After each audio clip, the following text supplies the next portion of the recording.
할렐루야. 복된 주의 날 이렇게 또 맞이했습니다. 우리 두세 주 전쯤 지난 4월 14일에 벵글라데시에서 일어난 8층 건물 붕괴 사건의 참사 현장입니다.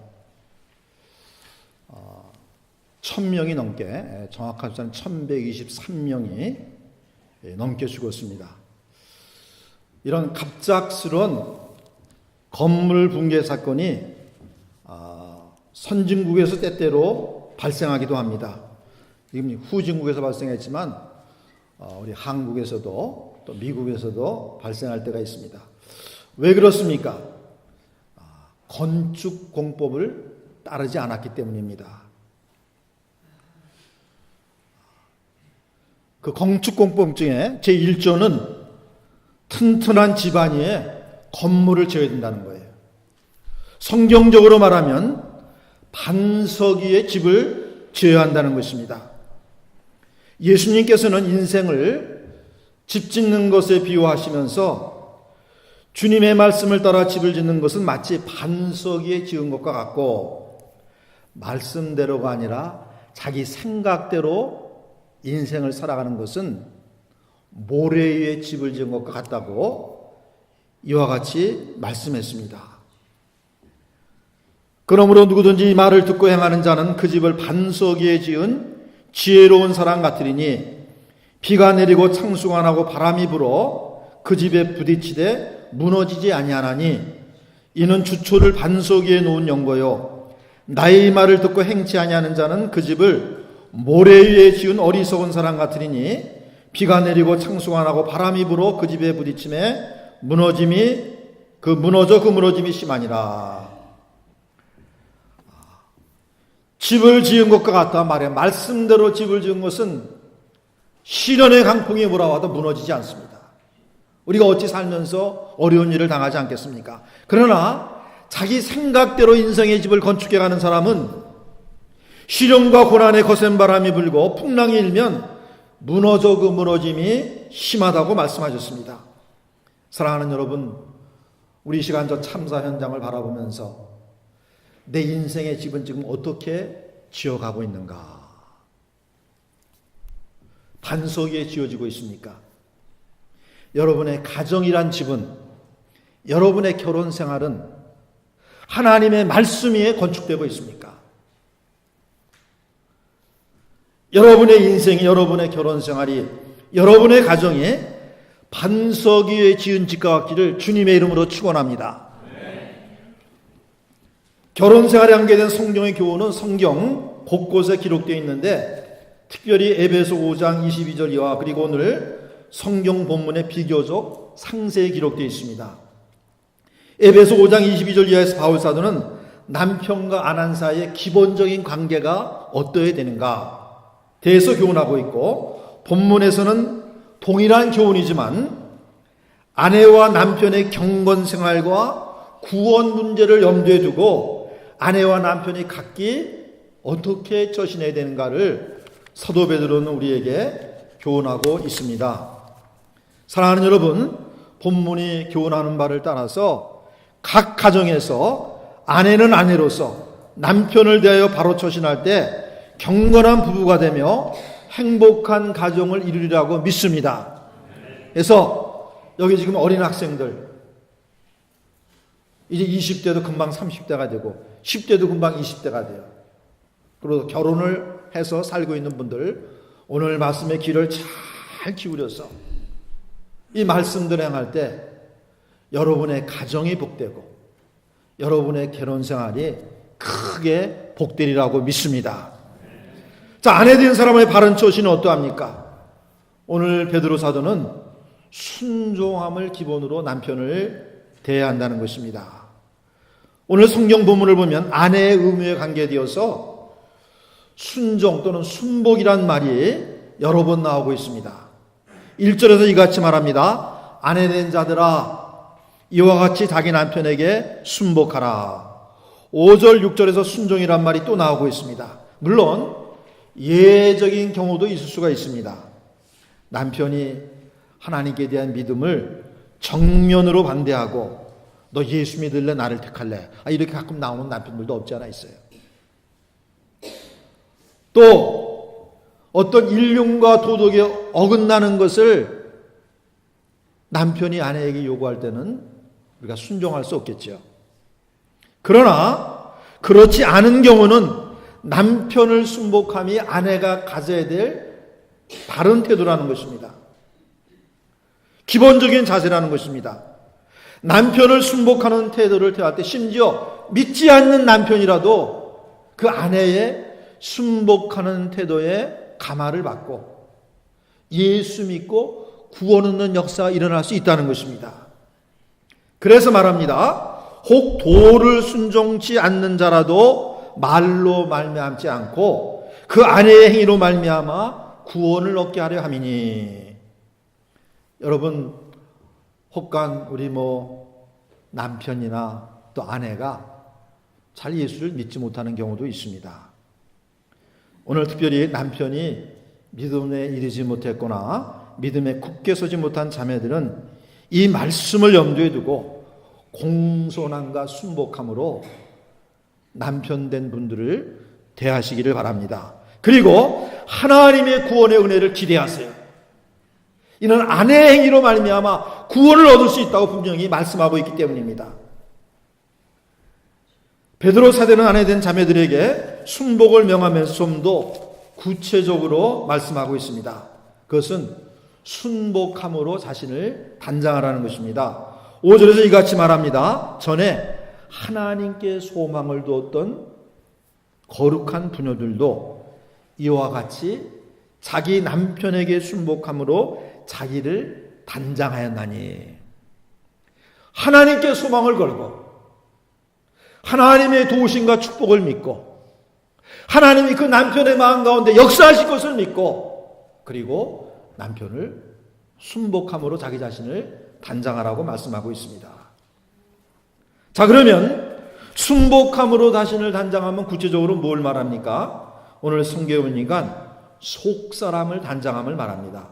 베드로 사도는 아내된 여인들이 외모가 아니라 속사람을 단장할 것을 3절 4절에 이같이 말합니다. 너희 단장은 머리를 꾸미고 금을 차고 아름다운 옷을 입는 외모로 하지 말고 오직 마음에 숨은 사람을 온유하고 안정한 심령에 썩지 아니할 것으로 하라. 이는 하나님 앞에 값진 것이니라. 무슨 말입니까? 이 말을 오해하면 안 됩니다. 저 여자가 외모를 아무렇게나 괜찮다, 절대 그런 의미가 아닙니다. 단정하고 깔끔하고 보기에 좋은 외양은 여인들에게 꼭 필요한 것입니다. 너희 단장은 머리를 꾸미고 금을 차고 아름다운 옷을 입는 외모로 하지 말고, 이 말씀은 아내된 여인들이 단지 외모만을 단장하지 말라는 것입니다. 귀금속이나 아름다운 옷 등으로 지나치게 사치스럽게 단장하지 말라는 것입니다. 오히려 속사람을 단장하는 일에 마음을 써야 한다는 말입니다. 그러면 순종의 정신으로 자신의 속사람을 단장함은 무엇을 의미합니까? 4절이 말하고 있습니다. 4절 보세요. 오직 마음에 숨은 사람을 온유하고 안정한 심령에 썩지 아니할 것을 하라. 이는 하나님 앞에 값진 것이니라. 이거 보니까 온유한 심령으로 단장하라 했습니다. 여러분, 온유한 심령은 구체적으로 뭘 말합니까? 그것은 굉장히 탄력성이 있고 그리고 지구성이 있는 온화의 덕을 의미합니다. 굉장히 사람이 좀 유연한 거지요. 사태에 잘 적응할 수 있는 유연성을 가진 그런 온화함, 그리고 꾸준함을 포함하는 그런 온화의 덕을 말합니다. 남이 내 마음을 상하게 하고 내 자존심을 상하게 해도 쉽게 화내지 않고 감수하는 마음과 태도를 갖는 것이 온유함입니다. 온유한 자세로 남편을 대하면 남편의 마음을 얻습니다. 사랑하는 여러분, 우리가 다 경험하지만 가정에서 부부로 같이 살다 보면 참 피차간에 자존심이 깎이고 마음 상하는 일이 혹한씩 있습니다. 여러 번일 수도 있어요. 남편 아내 다 그런 일을 상대방에게 당할 수가 있습니다. 그런 경우 양자간 남편도 온유한 마음의 자세가 필요하고 아내도 온유한 마음의 자세가 필요하겠거니와 특별히 아내된 여인들에게 순목할 처지에 있는 여인들에게 온유한 마음이 필요하기 때문에 특별히 아내된 여인들을 향해서 온유할 것을 권면하고 있습니다. 남녀를 불문하고 화가 치밀 경우가 있습니다. 벌컥 화를 내기 쉽습니다. 남편도 아내를 대하여 벌컥 화를 내는 것은 온당치 않거니와 더더욱이 아내된 처지에 있는 여인들이 남편을 대하여 화를 내는, 벌컥 화를 내는 그런 태도를 취해서는 안 된다는 것입니다. 남편이 나를 몹시 화나게 될 때 우리는 다음과 같은 반응을 나타낼 수가 있습니다. 아주 자연스러운 반응입니다. 같이 벌컥 화를 내며 말다툼을 벌이는 겁니다. 다른 반응은 온유하고 순복하는 태도로 상대방을 대하는 것입니다. 여러분, 어떤 반응을 나타내며 어떤 태도를 취함이 옳습니까? 오늘 베드로 사도가 대답하고 있어요. 온유로 옷 입고 순복하는 태도로 대하라는 것입니다. 그게 하나님의 뜻이기 때문입니다.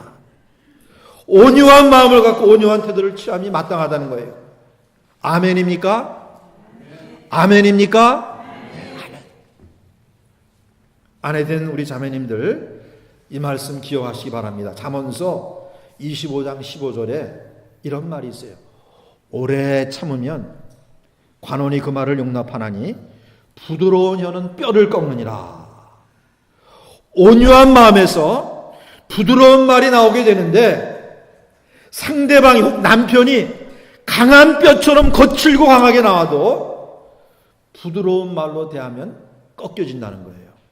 물론 특별히 성격이 병들었거나 참 괴팍한 그런 남편들도 있을 수 있겠지만 보통 경우는 상대방이 오히려 거칠게 나올 때 온유함으로 대하면 상대방의 기가 꺾입니다.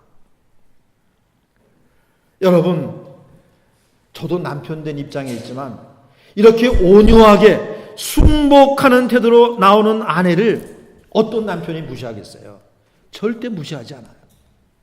오히려 속으로 존경하는 마음을 갖게 되면 내가 생각해도 내 태도가 그렇게 옳지 않은데 굉장히 사랑하는 아내가 나이스하게 온유하게 그것을 받아주면 오히려 아내의 말을 더 경청하게 되고 속으로 아내를 존경하게 됩니다. 아멘입니까? 우리 남편 된 분들 아멘입니까? 아멘이죠. 아멘입니다. 우리가 맞서서 남편을 이기려고 한다거나 남편의 의견을 꺾으려고 하는 것은 지혜롭지도 못하고 옳지도 못합니다. 우리 흔히 들어오지 않습니까? 지는 게 이기는 거야. 지는 게 이기는 거야. 속사람을 단정하되 온유한 심령과 더불어 안정된 심령을 가지고 자신을 단정하라고 했습니다. 영어로는 quiet spirit, 고요한 심령, 침착한 마음, 정숙한 마음으로 번역할 수도 있습니다. 온유한 심령에서 나오는 덕성으로 떠들기를 좋아하지 않고 평온을 사랑하는 미덕입니다. 온유한 마음과 정숙한 마음은 하나님 앞에 갇힌 것이라고 했습니다. 하나님은 온유한 심령과 정숙한 마음의 여인을 기뻐하신다는 것입니다. 하나님이 기뻐하시고 그 결혼 생활을 복주시며 그 가정을 복주실 줄로 믿습니다. 고난도 물론 따르겠지만 말입니다. 분명히 성경에 이와 같은 약속이 있기 때문입니다. 예수님께서 산상수훈에서 말씀하시는 중에 칠복강화를 하시면서 팔복강화를 하시면서 온유한 자는 복이 있나니 그들이 땅을 기업을 얻을 것이며 시편 37편 11절에서도 그러나 온유한 자들은 땅을 차지하며 풍성한 화평으로 즐거워하리로다. 할렐루야.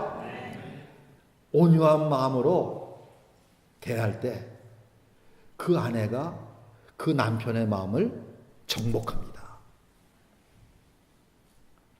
맞서서 싸워서 이기는 것으로 남편을 정복하는 것이 아니라 온유하고 순복한 마음으로 대할 때 그 남편의 마음을 얻게 되는 거예요.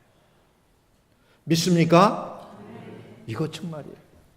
온유한 사람이 땅을 차지한다고 했어요.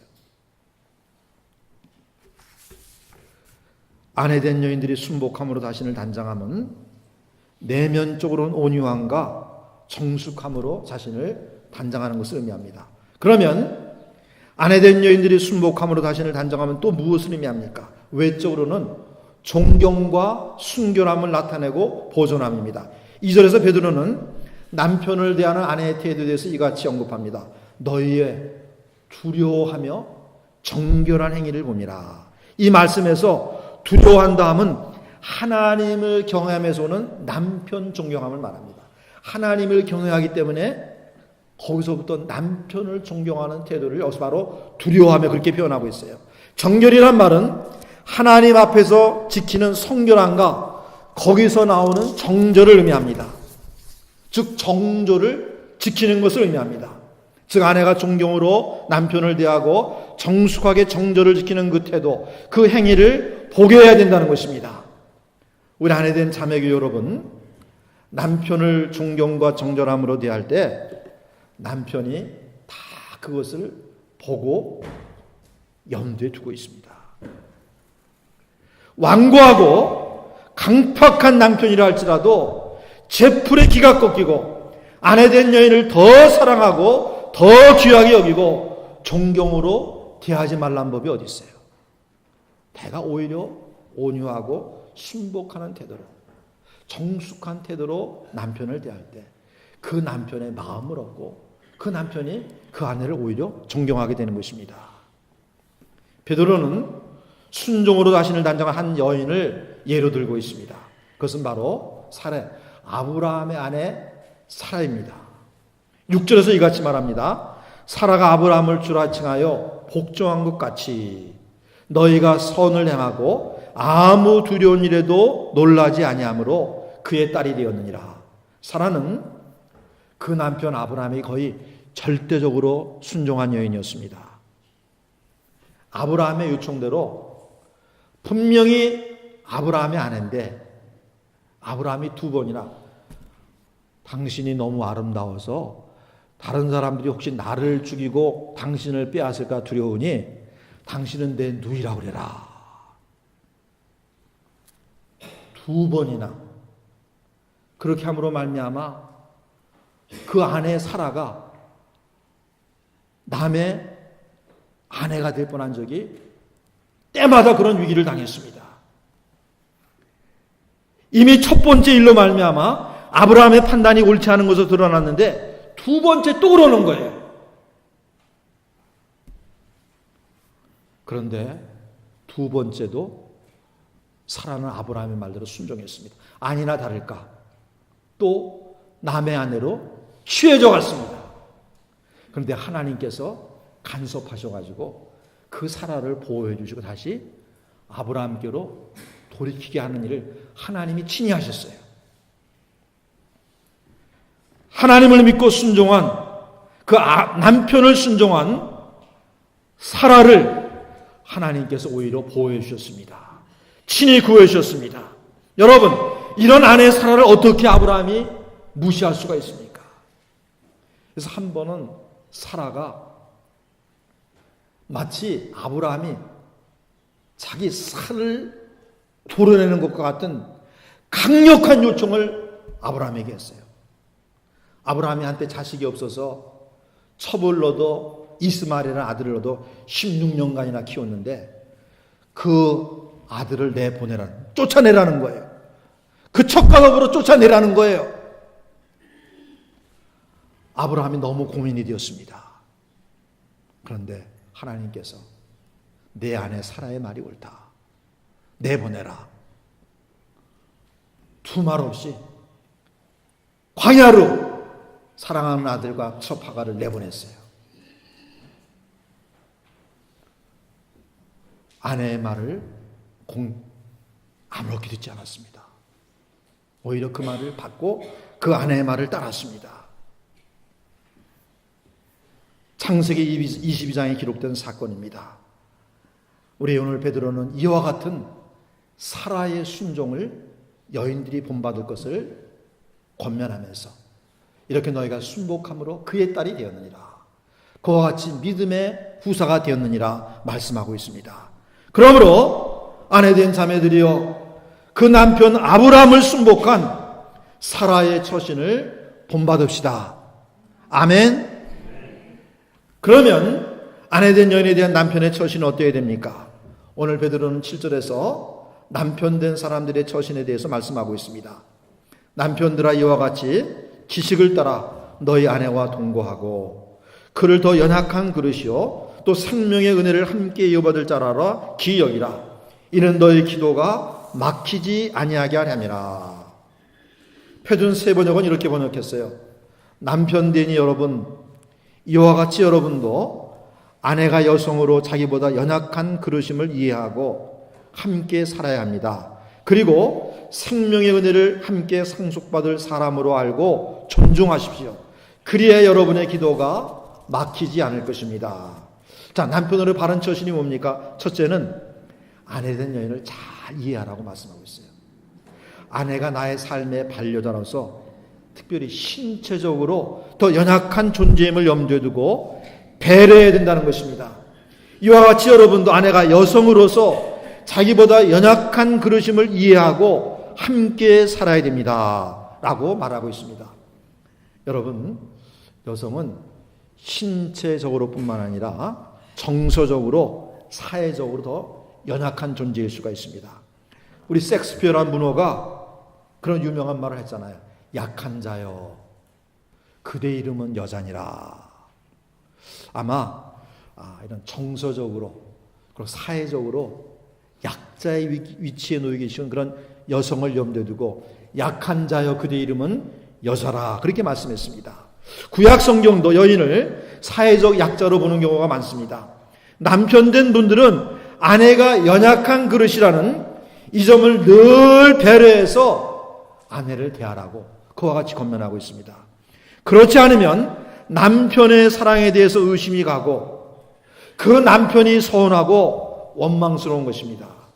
이민 생활에서, 현대 생활에서 남편된 위치에 있는 사람들이 이 점을 이해하고 적극적으로 아내를 도와야 되는 줄로 압니다. 아멘입니까? 제가 참 그런 원망을 한번 어떤 자매한테 들은 적이 있어요. 내 남편은 나를 일하는 기계로 한다고. 아마 너무 고되니까 그런 말이 나왔는지 모르지만 좀 자기를 잘 배려해 주지 않는다는 거죠. 여러분, 정말 우리 이민 생활에서 아내된 분들이 삼중수고를 하지 않습니까?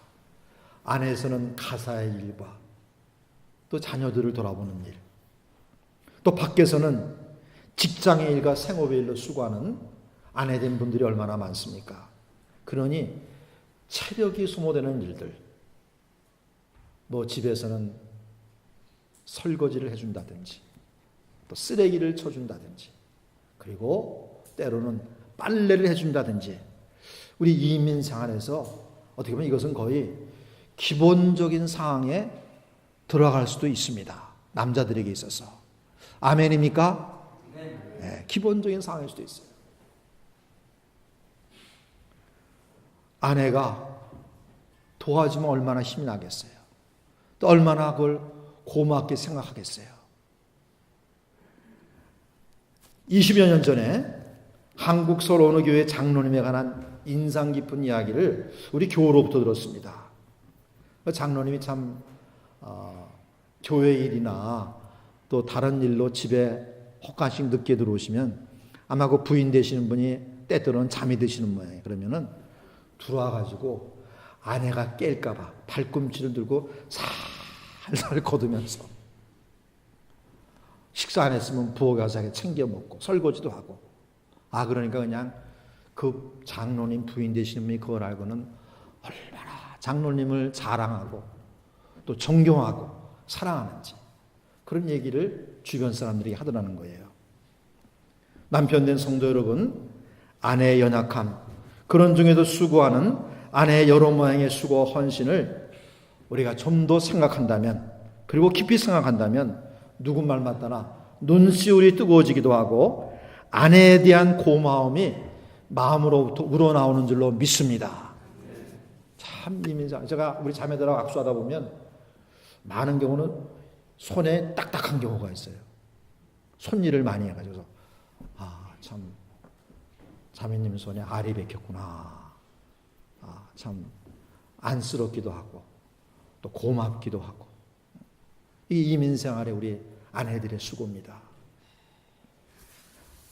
잠언서 18장 22절 말씀에 아내를 얻는 자는 복을 얻고 여호와께 은총을 받은 자니라. 자, 우리 남성된 성도 여러분 다 같이 한번 따라합시다. 아내를 얻는 자는 복을 얻고 여호와께 은총을 받는 자니라. 아멘. 저는 이 말씀 보면 자도 모르게 이런 말이 튀어나왔어요. 복되다 이승훈이요. 참 평소에도 아내 고마워하는 마음이 있어요. 이 말씀을 제가 자모를 읽는 중에 다시 대하니까 정말 아내란 존재가 얼마나 복된 존재예요. 아멘입니까? 세상에 자식 낳아주지요. 가사일 다 해주지요. 얼마나 고마워요. 100만 불에 비교할 것입니까?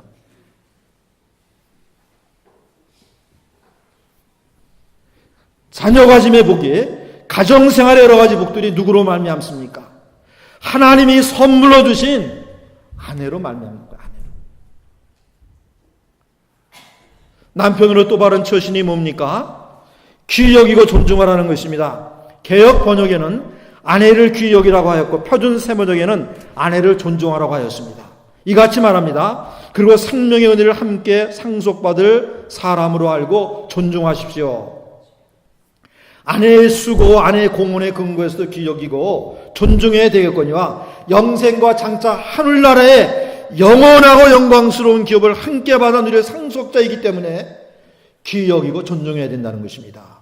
사랑하는 성도 여러분, 아내와 남편은 우리 천국 순례길의 동행자입니다. 하나님 앞에서 경건 생활을 함께 도모해야 될 사람들입니다. 서로 돕고 사랑하며 서로 존중하고 밀어주고 격려해줘야 됩니다. 만일 무시하고 돕지 않으면 그를 베드로가 경고를 주고 있어요. 너의 기도 생활이 막혀버릴 것이다. 이는 너의 기도가 막히지 아니하게 하냐. 여러분, 남녀가 부부 생활에 오만치는 것은 기도 생활이 아닙니다. 그러면 여러분, 우리가 영생을 좌우한다고 볼 수 있는 경건 생활을 위해서도 부부 사이가 좋아야 합니다. 아멘입니까? 네. 부부 사이가 좋아야 합니다. 내 경건 생활을 위해서, 내 천국 가기 위해서도 귀히 여기고 존중하고 사랑해야 됩니다. 이 점에서 남편 된 위치에 있는 사람이 더 유해진다는 것입니다. 아내를 존중하는 면에 있어서 남편 된 사람도 유해진다는 것입니다. 남편 된 여러분, 이 말씀을 꼭 염두에 두고 가정생활에 나갑시다. 남편 된 여러분, 여러분도 아내가 여성으로서 자기보다 연약한 그릇임을 이해하고 함께 살아야 합니다. 그리고 생명의 은혜를 함께 상속받을 사람으로 알고 존중하십시오. 그리해 여러분의 기도가 막히지 않을 것입니다. 남편을 세워줘. 순복해. 길을 피워놓게 집에서 남편 아내를 대함에 있어서 아내가 연약한 그릇임을 늘 배려해야 됩니다. 그런 중에도 가정을 위해서 수고하고 헌신하는 아내를 알아줘야 됩니다. 생명의 유혹, 천국의 기업을 함께 누릴 줄 알고 존중하는 태도로 되어야 될 것입니다. 사랑하는 여러분, 경건한 부부가 되시길 바랍니다. 복된 가정을 이루는 여러분 되시기를 주님의 이름으로 축원합니다.